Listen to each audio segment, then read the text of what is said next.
આપ જોઈ રહ્યા છો Mehsana live news. Vadnagar civil હોસ્પિટલમાં ઘોર બેદરકારી। પરિવારની નામંજૂરી છતાં બળજબરીથી ઓપરેશન કરાતા વિસનગરની મહિલાનું કરુણ મૃત્યુ। વડનગરની સિવિલ હોસ્પિટલ ફરી એકવાર ગંભીર વિવાદના કેન્દ્રમાં આવી છે। વિસનગરના આથમણાવાસની મહિલા ઠાકોર ટીનાબેન પ્રકાશજીનું વડનગર સિવિલના ગાયનેક વિભાગમાં સારવાર દરમિયાન મૃત્યુ।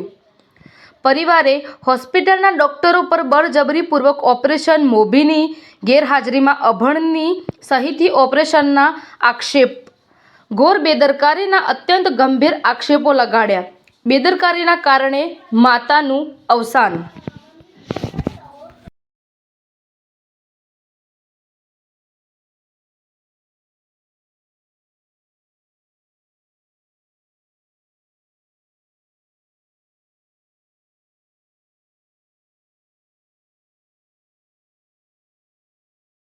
घटना बने कि अमे गुरुवार दाखल करी थी और रिपोर्टों ने कर रिपोर्टो बधा नॉर्मल आई गया।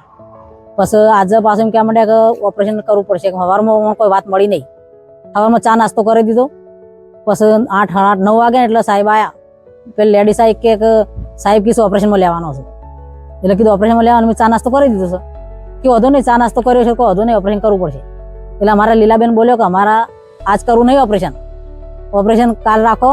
તમે પુરુષો બોલ લઈ, અમે બે બહેરો છીએ, અમારા દિવર છો, એટલે કે વધુ નહીં, તમારે બચાવવું હોય, બે પેશન્ટ બચાવવો હોય તો આજના જ ઓપરેશન થશે। બે પેશન્ટ બચાવવા આજે ઓપરેશન થશે। તમે એનો કોઈ બીજો પ્રતિકાર કરેલો? એટલે મેં પાસે એવું કીધું કે જાણું નહીં બસર વધુ નહીં, પણ અમારે મોટી બચાવવી। અત્યારે શું બન્યું છે? તો અત્યારે છે ને એને સવાજ ચડી ગયો એકદમ। ઓપરેશનમાં લાવે ને એટલે એને સવાજ ચડી ગયો અને બ્લોક ચાલુ થઈ ગયું એકદમ। ઘાઘરે બદલાવા જ માંડ્યા। હું કેમ ઘાઘરે બદલો છો? એટલે કે એનું બગાડનું ખૂન નીકળે છે। એટલે મને હું વિચાર પડી છે કે બગાડનું ખૂન તો કોઈ આટલું બધું ના નીકળે।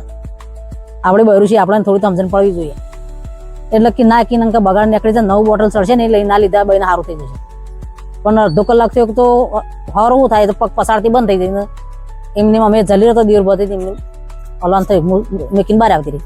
બાળક જીવે છે કે? બાળક જીવે છે, બેબલી છે, બેબી આવેલી। ક્યાં છે બાળક અત્યારે? પેટીમ છે। તમારી શું માંગણી છે અત્યારે? અમારે કેસ કરવો છે। બેન છે શું કહેશો? શું હવારમાં સાહેબ મને ચા નાસ્તો કરાવ્યો હતો અને બસ હીરા બેન આવ્યો એટલે એમ કહેવા માંડ્યો કે હાલ ના ઓપરેશન મળ્યો। એટલે મેં એમ કીધું કે મારા બુનને હાલ ઓપરેશન માં લેવી નહીં।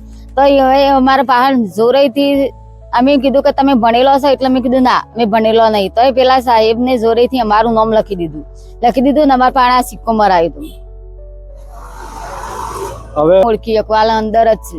શું નામ કે એવું કઈ ખબર છે તમને? નામ ને ખબર નહીં, પણ ઓળખું છું ખરા, રે અંદર જ છે। સિક્કો મને ઓપરેશન માં લીધી ને એ વખત એટલે કે વિડીયો બનાવો બાજુ વાળાનો, એટલે એ મને બાજુમાં સિસ્ટર હતા ને એ વિડીયો બનાવ્યો। એટલે પૂછ્યું અને પછી વિડીયો બનાવ્યો મારો। અને અમે ના પાડતો હતો કે અમારે પ્રાઇવેટમાં લઈ જાય છે, પણ અમે રજા આલી જ નહીં। કીધું કે ટીનાબેન કોઈ થાય તો અમે જવાબદારી વળતો નહીં, એવું કીધું કે બાળકને કોઈ આ ના થાય તો જવાબદારી અમે વળતો નહીં। આવું બેન ને કીધું પેલા કરી હતું ઈવાઈ કે અમારું છતાં ઈવાઈ ઓપરેશન કર્યું। અને આ વિડીયો લેવરાવા પાછું લાગે? વિડીયો લેવરાવ કે ઈવન કેવું કે અમારી જવાબદારી નહીં, એટલે ઈવન શું કેવું થાય છે કે અમે ગુનેગાર બનીએ નહીં। એ બેન નું કેવું આવું થયું સાહેબ। 3મા ધોરણ સુધી અને સહી કરતા નથી આવડતું, વાંચતા નહીં આવડતું?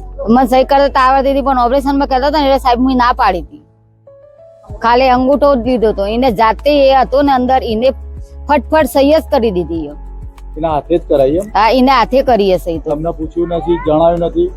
ના કે નામ હું સહી એ રીતના કે મને કે ભણેલો છે, મૂકો નામ હું ભણેલી નહીં। ફોર્મ ભરાય? હા, પછી સંભળાયું નહીં અમને।